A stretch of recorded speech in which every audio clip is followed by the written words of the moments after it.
Both of these teams came into this match off the back of 2 wins in their previous 2 matches and with outside hopes of taking the championship title.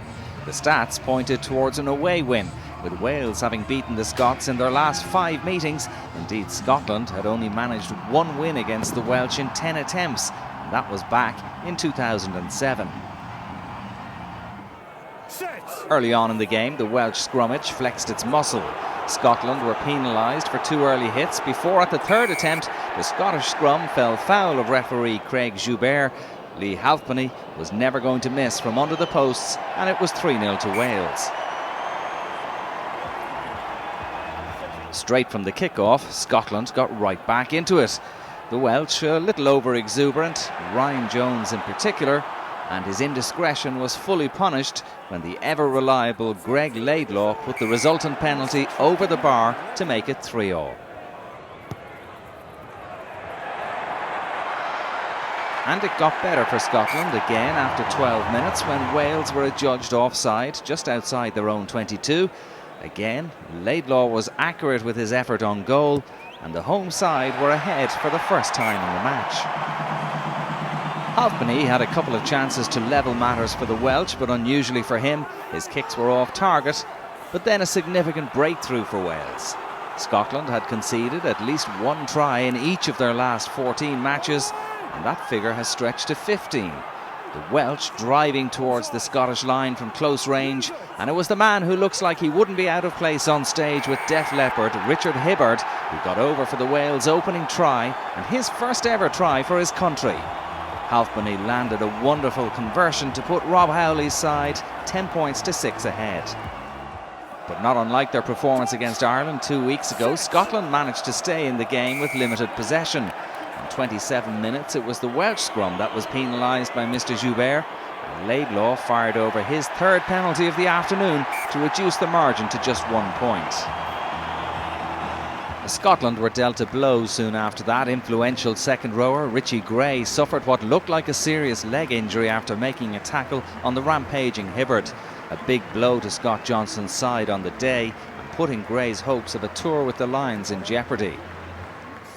On the plus side for Scotland, they were back in front with a couple of minutes to go before half-time. The referee was quick to penalise the Welsh scrum once again, and the impressive Laidlaw kicked another fantastic penalty to make it 12-10.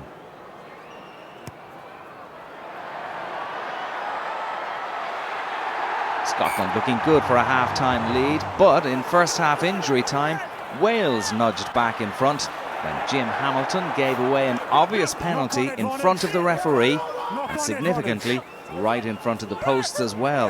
Halfpenny accepted the present and kicked Wales into a 13-12 half-time lead. Not exactly rip-roaring stuff, but tense and tight.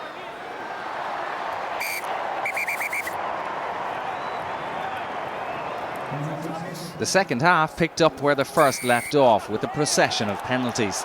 The 2 sides exchanged early scores to make it 15-16 when the Scottish scrum was penalised for yet another early hit. The referee had stern words with Ross Ford before Halfpenny put it over to make it 19-15 in favour of the Welsh.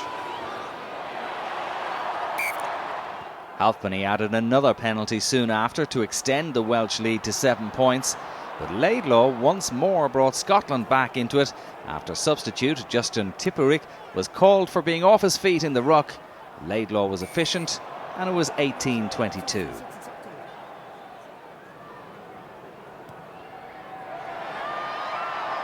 In truth, it was a fairly turgid game, but the Welsh weren't complaining when Halfpenny was again presented with the opportunity to make it 25-18. He didn't pass up on the chance, notching his 20th point of the game and creating history by scoring the 12th penalty in an RBS Six Nations match when combined with Laidlaw's efforts. A few minutes later, Halfpenny was again on the mark, and suddenly Wales had breathing space, 10 points to the good, 28-18.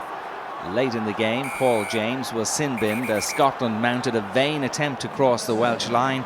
The visitors only had to survive a couple of minutes without the prop, and did so with relative ease. It's now 3 wins in a row for Rob Howley's men, who keep their championship hopes alive with a home game against England still to come next week. Scotland's hopes of a first ever Six Nations Championship win must wait for another year. Final score at Murrayfield, Scotland 18, Wales 28.